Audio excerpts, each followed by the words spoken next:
Here's a short story called Broken Promises. Opening scene. Elena first arrived in the small town of Harbor Creek with bright eyes and an even brighter hope for change. The town's crown jewel was the Sanctuary of Hope, a charity celebrated for rescuing troubled youth and giving them a new start. Every week, Elena volunteered at the center, helping with homework, organizing activities, and comforting the children. The warm smiles and gentle thanks from the youngsters made her believe that she was truly making a difference. The perfect front. On the surface, Sanctuary of Hope was a miracle. Local newspapers praised its work, and influential donors showered it with grants. Board members, respected community leaders often spoke about how the charity was saving lives. Elena's mentor, Mr. Wallace, a kind silver-haired man who had dedicated decades to social work, told her, "This is where broken lives are rebuilt. Every child here is a testament to hope." Yet as Elena spent more time at the charity, subtle anomalies began to emerge. Some children, instead of being joyfully engaged, appeared withdrawn and fearful. A few days while organizing a game in a rarely used storage room, Elena noticed a locked door with no signage. Behind it, muffled voices and faint sounds of distress stirred her curiosity. The first clues. Unable to quell her growing unease, Elena started asking questions. One rainy evening, after closing time, she found an unattended office and discovered a hidden drawer in an old filing cabinet.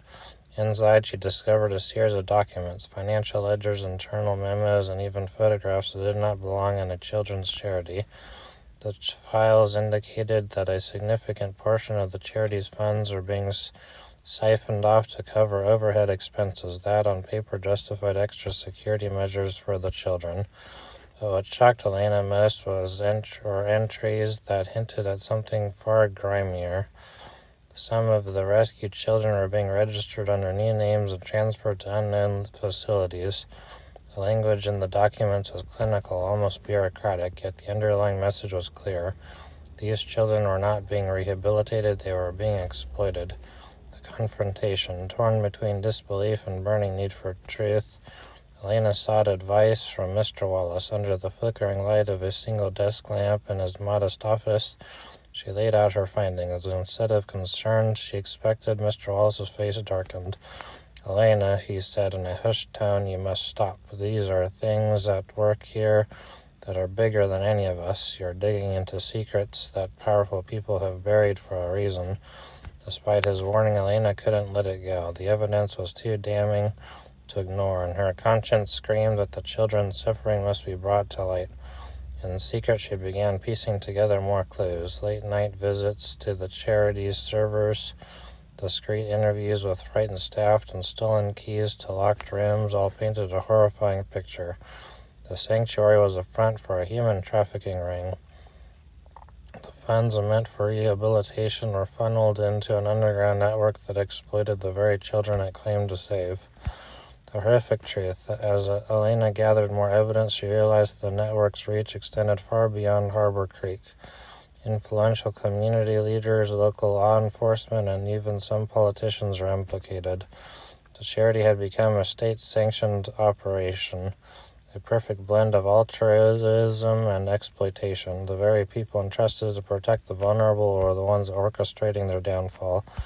One chilling discovery left Elena shaken. A series of emails between board members and notorious figures known for their ruthless business dealings. In these messages, the children described as assets to be traded on the black market of human misery. The language was detached as if discussing an ordinary business deal.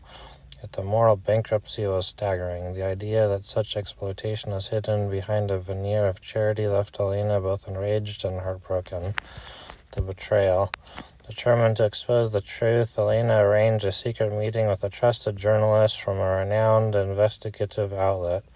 Late one evening, in a deserted parking garage, she handed over a flash drive containing all her evidence. The journalist's eyes widened as he scrolled through the documents. "This will shake the foundations of this entire community," he promised. "People have a right to know what's really happening behind those doors." But before Elena could leave the meeting, she was intercepted by two men in dark suits. They cornered her, their voices low and menacing. "You shouldn't have poked your nose where it doesn't belong," one growled. The message was clear. She was now a liability. Elena's heart pounded in her chest as she realized that those behind the charity would stop at nothing to silence her. The public outrage. Despite the danger, Elena managed to escape and went into hiding. The following day, the journalist's expose hit every major news outlet. Headlines screamed of the charity of horrors and the sanctuary of exploitation. The public was incensed. Protests erupted in Harbor Creek. Citizens demanded accountability, justice, and the immediate closure of the charity. Social media platforms were flooded with outraged messages. Viral videos of tearful parents and terrified children and calls for a full-scale investigation. For many, the revelation was inconceivable. The very institution designed to offer a second chance to the vulnerable was, in fact, a gateway to a nightmare. The betrayal of trust by respected community leaders who had publicly endorsed the charity left the town reeling. Donations were pulled, and the government was forced to launch an inquiry. The shocking twist. Amid the chaos, a final devastating twist emerged. In a secret courtroom, hearing a whistleblower from within the charity was compelled to testify. To everyone's shock, the whistleblower revealed that Mr. Wallace, the gentle mentor Elena had so admired, had been the mastermind behind the entire operation. Using his status as a beloved community figure, he had built the charity as a facade for his own personal gain.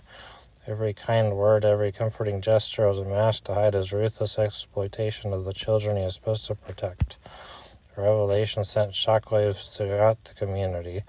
Outrage turned to disbelief and betrayal. How could someone so trusted, so revered, be capable of such monstrous acts?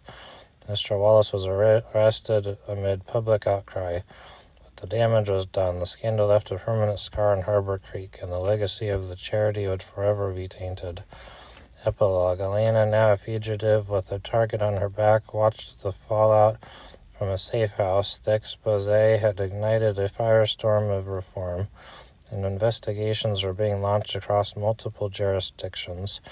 But for her, the cost was personal. She had lost everything: her trust, her safety, and the innocence of the community she once believed in. As the credits of the story rolled out in the news, a single message remained on every screen. When those we trust become the very source of our pain, the fight for justice becomes not just a cause but a necessity.